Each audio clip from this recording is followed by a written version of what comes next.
मैं अभी अभी कहा आपको कि मेरे जैसा कार्यकर्ता भी नेता रामदास जी आठवले साहब को देख के तैयार हुआ है। मैं फर्स्ट नीला झंडा बाबा साहब का विचार और नेता रामदास जी आठवले साहब संघर्ष नायक, इनको देख के मैं तैयार होकर आज दक्षिण मध्य मुंबई का जिलाध्यक्ष हूँ। और आज पहला अवसर मुझे मिला कि दक्षिण मध्य मुंबई में नेता रामदास जी आठवले साहब का सत्कार करने का बहुमान ये मुझे मिला, मेरा भाग्य समझता हूँ।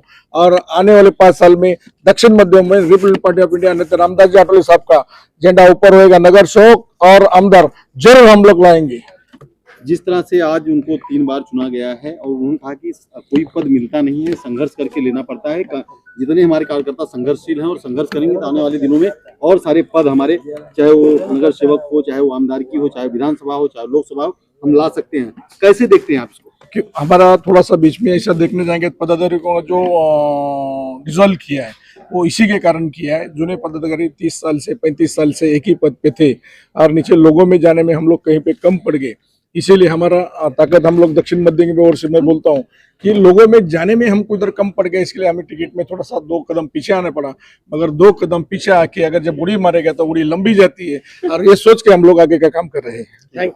रिपब्लिकन पार्टी ऑफ इंडिया राष्ट्रीय अध्यक्ष केंद्रीय सामाजिक न्याय राज्यमंत्री रामदासजी आठवले साहेब यांची 3ऱ्यांदा राज्यसभेवर निवड झाली आणि या निवडी झाल्यानंतर त्या मुंबईमध्ये सर्वात प्रथम सत्कार करण्याचा बहुमान दक्षिण मध्य मुंबईला मिळाले आणि दक्षिण मुंबईचे सन्माननीय जिल्हाध्यक्ष संजय भाई डोळसे यांनी मोठ्या ताकदीने हा कार्यक्रम पार पडला आणि भव्य दिव्य कार्यक्रम चेंबूरकरांना बघायला मिळाला आणि निश्चितच भूतो ना भविष्यात असा कार्यक्रम होता आणि या कार्यक्रमाच्या माध्यमातून रिपब्लिकन पक्षाची ताकद या मुंबई शहरात आणि दक्षिण मध्य मुंबईत गाजणार आहे आणि येणाऱ्या सर्वच निवडणुकांमध्ये आरपीआयची झलक तुम्हाला दिसणार आहे।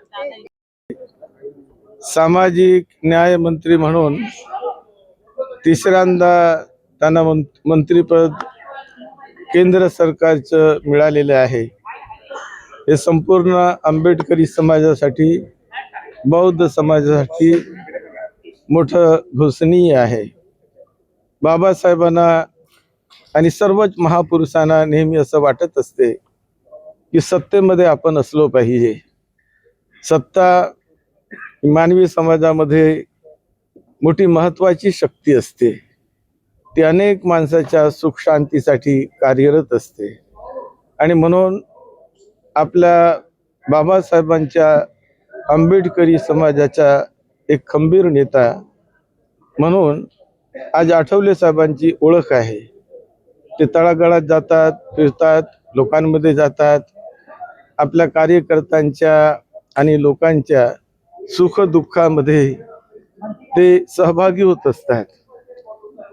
आपले कार्यकर्ते सांभाळणे, त्यांच्याशी मैत्रिणी वागणे हा फार चांगला सद्गुण त्यांच्यामध्ये आहे। त्याचप्रमाणे धम्म जो बाबासाहेबांनी आपणास दिला त्या धम्माचा सन्मान आपण केला पाहिजे। आपण धम्मगुरूचा सन्मान केला पाहिजे। हे खरोखर माणसाचं एक मोठं आद्य कर्तव्य आहे की जो माणूस आहे तो कुठल्या ना कुठल्या धम्माशी जुडलेला असतो, त्यांना आस्था असते आणि म्हणून ज्या धम्माशी तो जुडलेला आहे त्या धम्माचा प्रचार प्रसार करणाऱ्या, त्या धम्माला सांभाळणाऱ्या धम्मगुरूचा सन्मान त्या समाजातील नेत्यांनी करावा हा एक सिद्धांत आहे आणि तो केला जात असतो।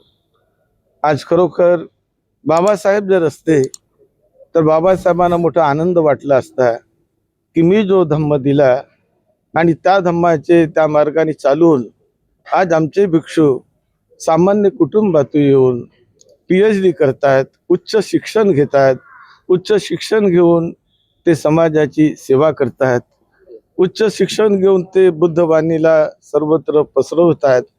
हे बघून बाबासाहेब मोठे गदगद झाले असते, कारण की त्यांचीच ती दूरदृष्टी होती। या समाजातून धम्म प्रचारक तयार व्हावे, बौद्ध भिक्षू तयार व्हावे, जिकडे तिकडे बुद्ध विहार बांधले जावे, हे बाबासाहेबांना वाटायचं। ते म्हणतात एका ठिकाणी की जर मला दीक्षा दिल्यानंतर मला जर दीर्घ जीवन लाभलं तर मी माझं जीवन हे सद्धम्माच्या प्रचार प्रसारामध्ये घालवणार आहे। हे बाबासाहेबांचं वचन आहे आणि आज जेव्हा त्यांच्या वचनाचं पालन करून आम्ही जे करतो, आज मी डॉक्टर राहुल बोधे म्हणून जे काही कार्य करीत आहे ते बाबासाहेबांमुळेच हा धम्म आपल्याला मिळाला आमच्या आई वडिलांना बुद्ध नाव सुद्धा माहीत नव्हतं. कोण होते बुद्ध, काय केलं बुद्धाने, त्याच्या नावाची जाणीव सुद्धा आमच्या आजा पंजांना म्हणा आई वडिलांना माहीत नव्हती. परंतु आज जो बुद्ध धम्म आम्हाला समजला तो केवळ बोधिसत्व परमपूज्य डॉक्टर बाबासाहेब आंबेडकरांमुळे. आणि म्हणूनच आज जो सत्कार आपण जो केलेला आहे तो भिक्षू संघाचा सत्कार आहे, जो त्याग आणि सेवा भावनेने बुद्धवाणीला पसरवतो, बाबासाहेबांच्या संदेशाला पुढे नेतो. म्हणून साहेबांनी सत्कार केला. हा खरोखर एक परंपरा आहे समाजाची.